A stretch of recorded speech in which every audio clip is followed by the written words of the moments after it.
ሊግ ስፖርት ኦፊሻል ባለም ሰገሲፉና በበጋሻው አየለ መረጃችን ለብዙዎች ተደራሽ ይሆን ዘንድ ላይክ እና ሰብስክራይብ ማድረጉ ላይ እንዳይዘነጉ። ሊግ ስፖርት ኦፊሻል የስፖርትና የመዝናኛ ፕሮግራም ሁሌም ለሉጥ እንሰራለን። እንግዳችን እንግዲህ ስለመጣ በጣም እናመሰግናለን። እግዚአብሔር ይስጥልኝ። እስቲ ራስን በማስተዋወቅ እንጀምር። ታንክ ዩ። እኔ ኃይሌ ተፈራ እባላለሁ። እዚህ ሀገር አድጌ ትምህርቴን ተምሬ የውጭ እድል አግኝቼ አሜሪካን ሀገር ለ27 ዓመታት ቆይቼ እንደገና ልጆች ቤተሰብ አፍርቼ ወደ መወደው ሀገር ተመልሼ መጥቻለሁ።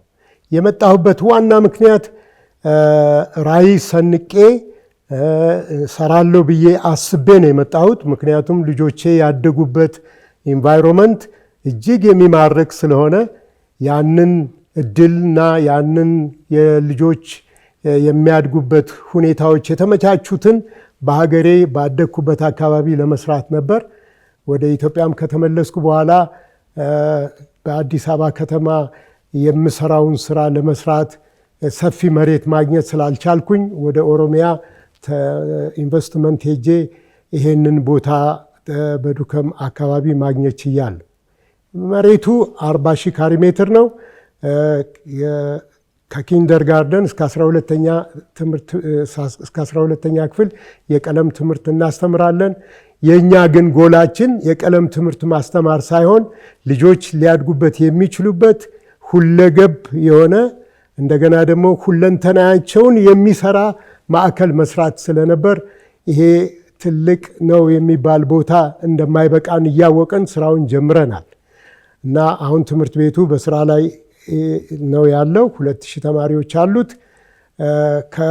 ከሱ ጋር ጎን ለጎን የኳስ ሜዳ ሰርተናል።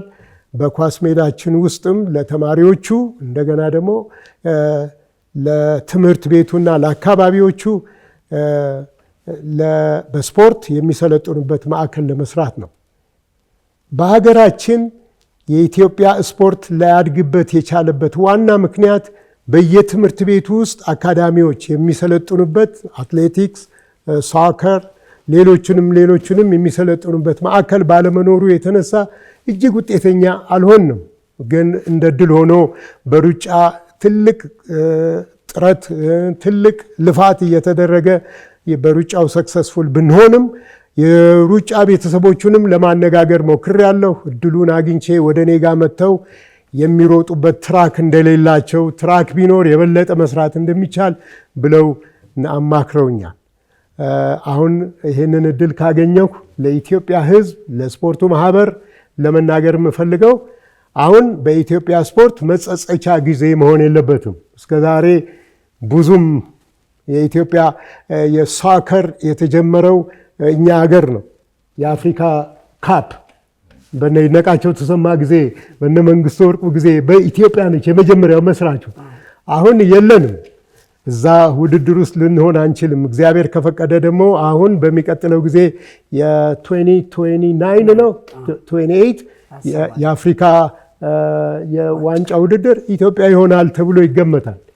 እና የውጭ ቡድኖችን ወደ ኢትዮጵያ ኢንቫይት ብናደርግ ልምምድ ሊያደርጉበት የሚችሉበት ቦታ ምን እንደሆነ ለእናንተ ተዋለሁ እና ብዙ ስራ እንደሚጠብቀን አውቀን መዘጋጀት አለብን። በቅድሚያ ባልደረባዬ በጋሽም እንዳለው እንኳን ደህና መጣልን። ያው አንተ ብዬ ስፖርተኛ አንተ ብዬ እንድናገር በጋሽ ኃይሌ ብቀጥል መልካም ይመስለኛል። እሱን እንድፈቅድልኝ ጠይቃለሁ።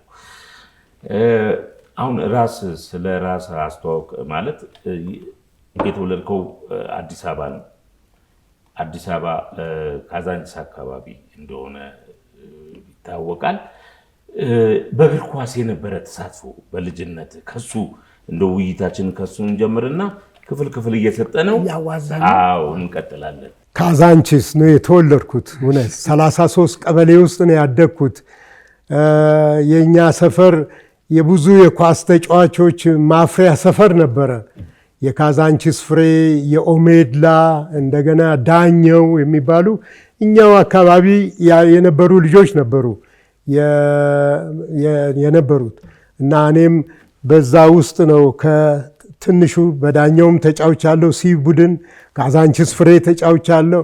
28 ሜዳ የቀበሌ 33 ተጫዋች ሆኜ የከፍተኛ 15 ሆኜም ተጫውቻለሁ። ካዛንቺስ ነው ያደግነው። ያ ነው አሁንም በዚህ በስፖርት ውስጥ ትልቅ ነገር ለመስራት የሚያጓጓን ነገር እና በኳስ ውስጥ ማደግ እንደምታውቁት መታደል ነው። ትልቅ የማህበረሰብ ቁርኝት ነው። አሜሪካን ሀገር በነበርኩበት በአትላንታ ከተማ ውስጥ ብዙ የኢትዮጵያ ተጫዋቾች አሉት እና በምንገናኝበት ጊዜ በፍቅር ነው የምንገናኘው። ስቲል የድሮውን እያነሳን ነው የምናወራው። ብዙ ትዝታዎች አሉን እና ኳስ ስፖርት ጀነራሊ ስፖርት እንዲሁ ዝም ብሎ የሚነገር ነገር አይደለም። ኢዘ ላይፍ ታይም የሆነ የሰው ስብዕና ነው። በብዙ ነገር ያስተሳስራል። በጥሉም ቢሆን በወዳጅነቱም አብሮ በመጫወቱም እና ያ ይዞኝ ነው አሁን ኢትዮጵያ ውስጥ በቅናት ታዳጊው ትውልድ እድል ማግኘት አለበት። ዘመኑ ያመጣውን የስፖርት ሜካኒዝም ውስጥ ፋሲሊቴት አድርገን ያንን እድል ያገኝ ብለን ነው ጥረት እያደረግን ያለ ነው። 3 ልጆች አሉኝ ብለኛል። ያንተን እንትን የሚጋሩ በስፖርት ያለፉ ናቸው ወይስ ስፖርት ውስጥ ነው ያሉት? ስለ ልጆችን ትንሽ እያወጋን። የሴቶች ልጆች አባት ነኝ። እነዚህ ሴቶች ልጆች አገር ውስጥም ይዤ ለተወሰነ ጊዜ ሃይ ስኩሉን እዚህ ነበር የተማሩት። እዚህ በተማሩበት ጊዜም ቢንጋም አካዳሚ የሚባል ነበር የተማሩት። የቢንጋም ከአሜሪካን ስኩል ከእንግሊሽ ስኩል እንደገና ደግሞ ከጀርመን ትምህርት ቤትም በሚጋጠሙበት ጊዜ የእኔ ልጆች ኳስ ተጫዋቾች ነበሩ። ልጆቼ አሜሪካን ሀገር በነበሩበት ጊዜ ከአካዳሚ ከትንንሽ አካዳሚ ጀምሮ ከ5 ዓመታቸው ጀምሮ በአካዳሚ ውስጥ ነው ያደጉት። ለብዙ ነገር ረድቷቸዋል ስፖርት። የሶሻል ሚዲያ ተጋላጮች እንዳይሆኑ በስፖርት ውስጥ መሆን እጅግ በጣም ጥሩ ነው። እንደገና ጠንካራ ሰዎች እንዲሆኑ ስፖርት በብዙ ነገር ሊያጠነክራቸው ይችላልና አንደኛዋ ልጄ ያለችው ኒውዮርክ ነው፣ አንደኛዋ ቦስተን አለች፣ አንደኛዋ ዋሽንግተን አለች። የመጨረሻው ልጄ የዚህ አካዳሚው ዳይሬክተር ነች። የእሷ ራዕይ ነው ይሄ የስፖርት አካዳሚ ራዕይ፣ የእኛም ራዕይ ነው። ወደፊት ይህንን በዱከም ብቻ ሳይሆን በተለያየ ቦታ ላይ እንሰራለን ብለን ነው የምናስበው እግዚአብሔር ከረዳን። ጥሩ እንግዲህ አሁን ከዛ አካዳሚ ጎን ለጎን የቀለም ትምህርቱንም ከ1ኛ እስከ 12ኛ ክፍል የሚያስተምር ትምህርት ቤት እንደከፈታችሁ ገልጸልናል። ይህ ማለት ደግሞ በተለይ ዱከም በቅርበት እንደማውቃት ኖሬባታለሁ። የዱከም ነዋሪዎች የቀለም ትምህርት ፍለጋ ደብረ ዘይት ሄዱ ነበረ። እዛ መሄድ ነበረባቸው። የተለያዩ አደጋዎች የደረሱበትም አጋጣሚ ነበረ። ያንን እነዛ ችግሮችን በመቅረፉ ረገድ ያን ትምህርት ቤት በማቆም ምን ይሰማሃል? አንድ ሌላው ጥያቄ ከቀለም ትምህርቱ በተጓዳኝ ታዳጊዎችን ማሰልጠን ጀምራችኋል። የመጀመሪያ መነሻ እድሜያቸው ምን ያህል ነው የታዳጊዎቹ? በጣም ጥሩ አመሰግናለሁ። ትምህርት ቤታችን 2000 ተማሪዎችን ያስተምራል። ለከተማው እንደገና ደግሞ ለዛ አካባቢ ላሉት ወጣቶች ትልቅ በረከት ነው ብዬ አስባለሁ። እውነት ነው። እኔም ሰምቻለሁ። በዛ ጊዜ አልነበርኩም። ወደ ደብረ ዘይት እየሄዱ ነበር የሚማሩት። እሱ ብቻ አይደለም። እኛ ትምህርት ቤቱን ካቋቋምን በኋላ 300 ህፃናትን በነፃ እናስተምራለን። አሁን 2000 ተማሪዎች አሉ። እንደገና ቤታችን ውስጥ ከዱከም የህፃናትና የሴቶች ጉዳይ የሚባል ተሰጥተውን 7 ልጆችን እናኖራለን፣ እናሳድጋለን ቤታችን ውስጥ። ዋና ሀሳባችን አሁንም በዚህ በስፖርቱ ማዕከል ውስጥ ወደ አካዳሚያችን ገንዘብ ከፍለው መምጣት የሚችሉ ብዙ ልጆች እንዳሉ ሁሉ መክፈል የማይችሉ በጣም ብዙ ችሎታ ያላቸው ልጆች አሉ። እነሱን በግል ሁሉንም ሰዎች ረድተን አንችልም። እና የአካባቢ የስፖርት ማዕከል አለ ይባላል እንዳለ አውቃለሁ። ግን ተሳትፎው እስከዚህ አይደለም እና ለስፖርት ማህበረሰቡ ለዛሬ ይህንን እድል አግኝቼ መናገር የምፈልገው ስፖርት ወይም የኛ ጥረት የአንድ እጅ ጭብጨባ ነው ብዬ ነው የማስበው።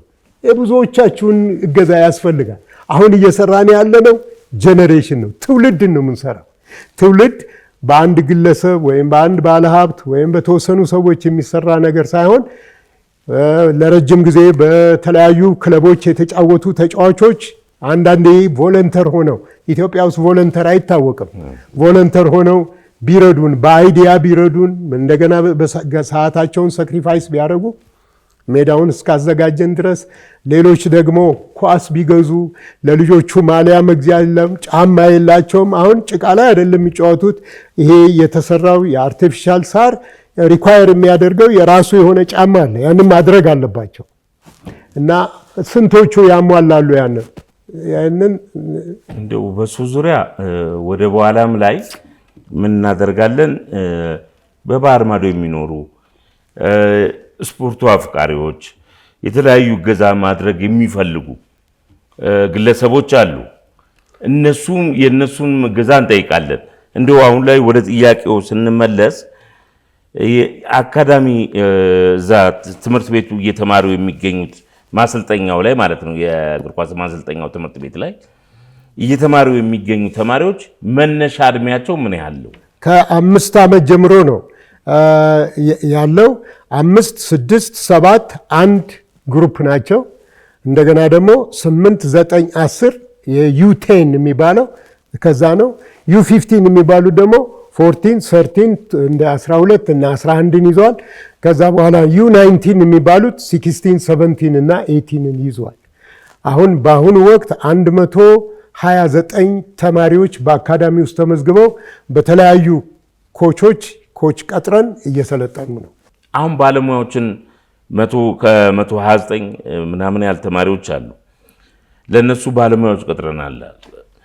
ከነዛ ውስጥ እንግዲህ እዚህ ስቱዲዮአችን ፊት ለፊት ላይ ማስተር ቴክኒሻን አማረ ተክሌ ያለ በአየር ኃይል ቡድን በመጫወትም በተለያዩ እኛንም አሰልጥኖናል። በአሰልጣኝነት የተካበተ ልምድ አለው። በተለይ በአካል ብቃቱ ረገድ ማስተር ቴክኒሻን አማረ ተክሌ በአገር አቀፍ ደረጃ አገልግሎት መስጠት የሚችል ባለሙያ እንደሆነ ይታወቃል። ከሱ በተጨማሪ ደግሞ ኢትዮጵያን ለዓለም ዋንጫ ካሳለፏት ተጫዋቾች ውስጥ አንዱ የሆነው በቀለ ልዑም የዚሁ አካዳሚ ባለሙያ እንደሆኑ አውቃለሁ። ሌላ ምን ያህል አሰልጣኞች እዛ ማሰልጠኛ ተቋም ላይ አሉ? 6 ናቸው። እነዚህም 6ቱ እንደ ኮች በቀለ፣ ኮች ኤፍሬም የሚባል አለ፣ ኮች ታደሰ መንግስቱ፣ ሌሎችም አሉ እና በየእድሜ ለእያንዳንዶቹም እድሜ ክልል አንዳንድ አሰልጣኞች አድርገን ነው 6 አሰልጣኞች በቋሚነት ቀጥረን እያሰለጠን ነው። አሁን ዝናብ በመጣ ቁጥር የአዲስ አበባ ስቴዲየም ሰቆቃ ነው። በቃ ውሃ ይዛል፣ ይጠርጋል፣ ምን ይላል። ለዚህ መፍትሄ ደግሞ ኃይሌ አሪፍ የሳር ማንጠፍንት ላይ ትልቅ አቅምም እውቀቱም አለው። ለምን የተመካክሮ ነገር ቢሰራ የተሻለ ነገር መስራት አይቻልም ወይ? መመካከር ለምንድን ነው ያልተቻለው?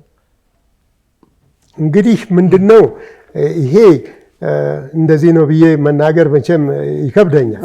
እኛ አይዲያን ሼር ማድረግ፣ ሁለተኛ ደግሞ ሀሳባችንን ሼር ማድረግ የታደልን ሰዎች አይደለም።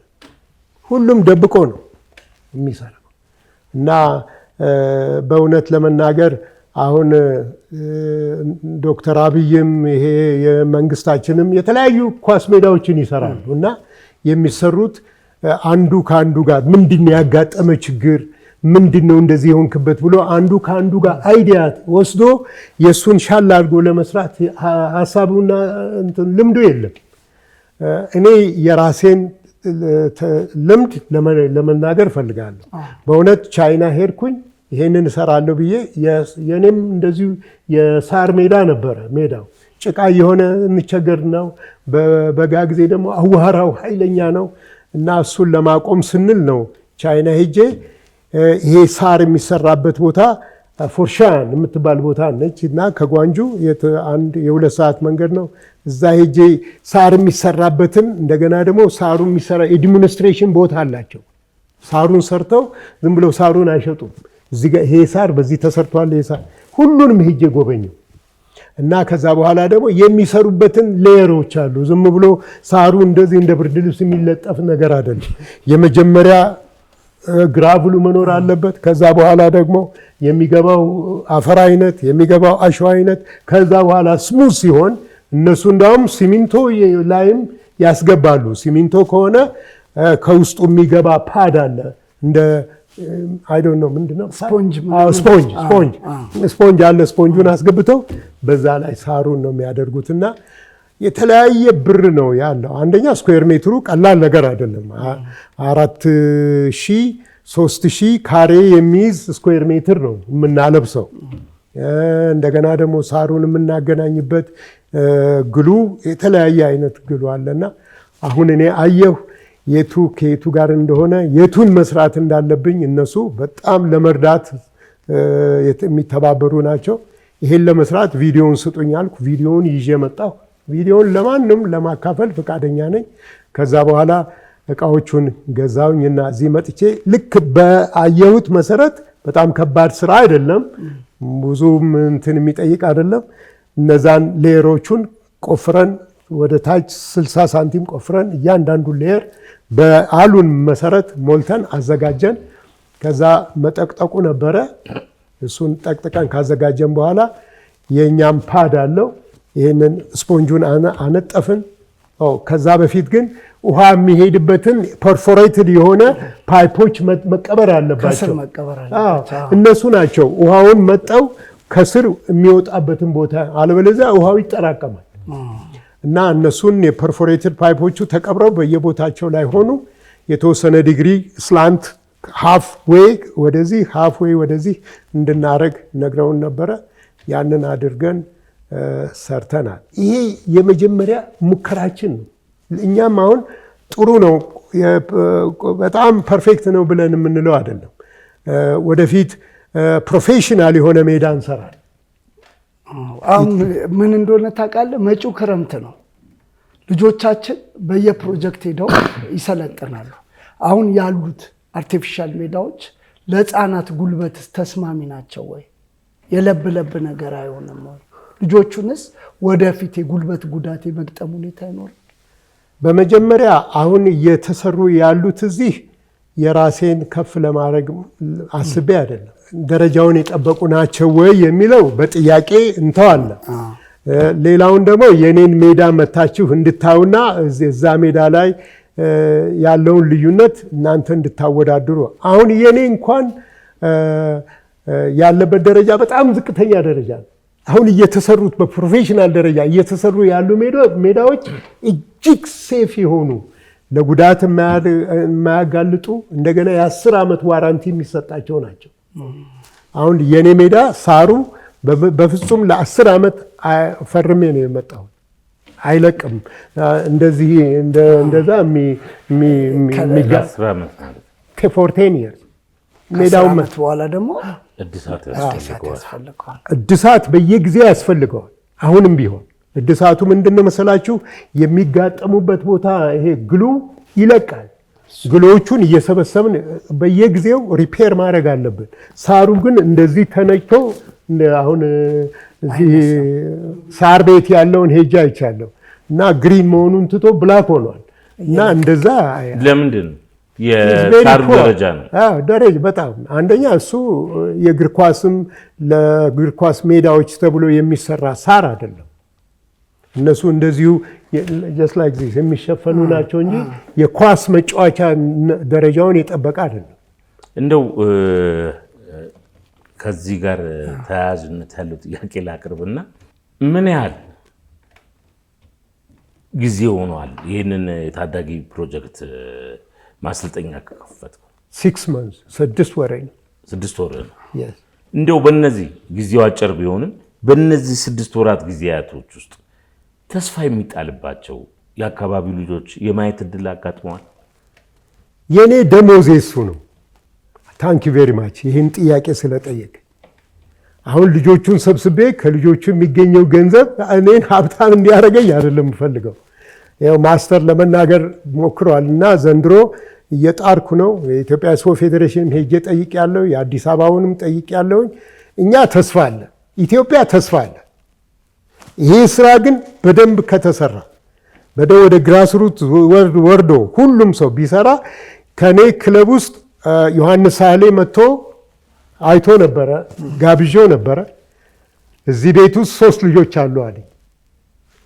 እርግጠኛ ነኝ ስራው እጅግ በጣም ከባድ ቢሆንም በልጆቹ ላይ ትልቅ ተስፋ አለ።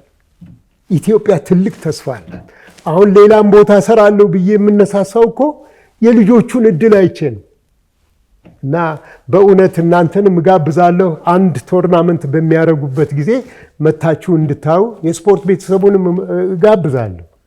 በእውነት እንዲሁ የሚያለፋ ብዙ ገንዘብ የሚያስወጣ ነገር ነው ብለን ማሰብ የለብንም። የልጆቹን የነገ ተስፋ፣ የኢትዮጵያን ተስፋ፣ የስፖርታችንን የእግር ኳሳችንን ተስፋ በምናይበት ጊዜ ዊዝን ቬሪ ሾርት ታይም እንደ ዓመታት አይቆጠሩም ኢትዮጵያ ጥሩ የእግር ኳስ ተጫዋቾች ይኖራታል።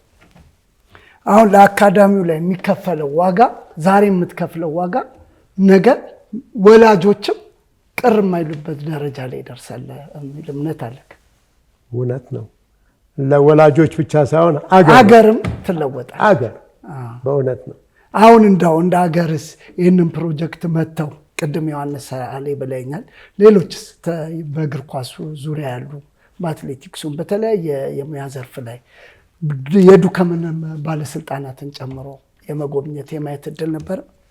አዎ በጣም እጅግ በጣም የማደንቀው እንደገና ደግሞ የማከብረው ወንድም አለኝ አትሌት ወርቁ ቢቂላ የሚባል በየጊዜው እየመጣ እንደገና ደግሞ የኢትዮጵያ የአትሌቲክ ፌዴሬሽን ሰዎችን ይዞ ሜዳውን እያሳየ ጥረታችንን እያሳየ በጣም አከብርሃለሁ ወንድሜ። በዚህ አጋጣሚ እንደነዛ አይነት እውነተኛ የኢትዮጵያ የስፖርት ቤተሰቦች አሉ እና ሌሎችንም እንጋብዛለን። ይሄ አሁን እኔ የምለው ምንድነው መሰላችሁ፣ ይሄ ወጣቶችን የሚሰራ ኢንኩቤተር ነው፣ መስሪያ ቦታ ነው። ይሄንን ሊሰራ የፈለገ በሙሉ የኢትዮጵያ ስፖርት ፌዴሬሽን ቢሆን የኦሮሚያ የስፖርት አካዳሚዎች ወይም ማናቸውም ቢሆኑ እዚህ ኮንትሪቢዩት ማድረግ አለባቸው። ሌትስ ዱ ሰምቲንግ። እስቲ ዝም ብለን እንዲህ ነው እንዲህ ሆነ ይሄ ጎደለ ከምንል በዚች ባለም ማዕከል ውስጥ 12 ልጆች ማሰልጠን ከቻል ከ12ቱ አንድ ሰው ቢወጣ ትርፍ ነው፣ ትልቅ ትርፍ ነው እና ዛሬ በዚህ አጋጣሚ ልናገር የምሞክረው የኢትዮጵያ ስፖርት ፌዴሬሽንም ሄጄ አንዴም ሁለቴም ለማነጋገር ሞክሬያለሁ። እርዱን፣ አብረን ልንሰራ የምንችለውን ነገር እስቲ ለእኛም ድርሻ ይሰጠን፣ እናንተም ደግሞ ከኛ ጋር አብረን የምትሰሩበትን አንድ ነገር ፕሮጀክት አብረን ልንሰራ እናስብ። ክለቦችንም ካገኘን አሰልጣኞችንም ታገኘን። እንደገና ደግሞ ሌላ አንድ አሰልጣኝ አለ፣ አሰልጣኝ ኮች ኤፍሬም የሚባል ጓደኛዬ በለቡ አካባቢ በጆሞ አካባቢ የሚያሰለጥን አካዳሚ ያለው ሰው ነው። እሱም እንደዚሁ የቅርብ እገዛ ያደርግልናል። እኛ እገዛውን እንፈልጋለን። ሁሉንም መስራት አንችልም። ሁሉን አቀፍ እገዛ ሁሉን አገዝቀ እና አካዳሚያችን እንዲሆን የምንፈልገው እግር ኳስ፣ የሩጫ፣ የዋና ቦታ ሰርተናል እና የተወሰኑ እቃዎች ነው የሚመጡት። የዋና ፌዴሬሽን እንደገና ደግሞ ቴብል ቴኒስ አለን፣ የቴብል ቴኒስ ፌዴሬሽን። እሱ ብቻ አይደለም፣ ድራማ፣ ቲያትር፣ እንደገና ደግሞ አርት፣ ሚውዚክ፣ እነዛ ሁሉ አንድ ጊዜ የኛ በጣም ትንሽ የሆነች የክሮስ ፖይንት ትምህርት ቤት በኦሮሚያ የፕላቲኒየም ግብር ከፋዮች በአልሰዲ የሚባል ቦታ ላይ ሽልማት ሊሰጣቸው የኦሮሚያ ፕሬዚደንት በመጡ ጊዜ በዛን ጊዜ ፕሮግራሙን ያዘጋጁ የነበሩት የኛ ትምህርት ቤት ልጆች ናቸው እና በጣም እኮራለሁ ይሄንን። ይህንን በማድረጋቸው የትምህርት ቤታችን አስተማሪዎች ልጆች ምክንያቱም ትምህርት ቤት የልጆች የቀለም ትምህርት ብቻ የሚማርበት ቦታ መሆን የለበትም። አርቱን መያዝ አለብን፣ ሙዚቃውን መያዝ አለብን፣ ቲያትር መያዝ አለብን፣ ስፖርቱን መያዝ አለብን። ለዚህ ብለን ነው ሁለገብ ማዕከል እየሰራን ያለ ነው እና ለዚህ ሁሉ የራሴ የሆኑ ቦታዎች በእኛ አቅም በፈቀደ መሰረት መስርተናል። እርግጠኛ ነኝ አንድ ቀን ይሄ አንድ የሚታይበት ማዕከል ወይም የሚታይበት ሁሉንም አቀፍ የሆነ የሚታይበት ቦታ ይሆናል ብለን እናምናለን።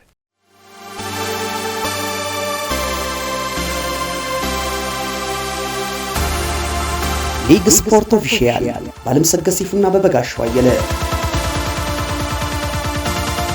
መረጃችን ለብዙዎች ተደራሽ ይሆን ዘንድ ላይክ እና ሰብስክራይብ ማድረጉን እንዳይዘነጉ። ሊግ ስፖርት ኦፊሻል የስፖርትና የመዝናኛ ፕሮግራም ሁሌም ለለውጥ እንሰራለን።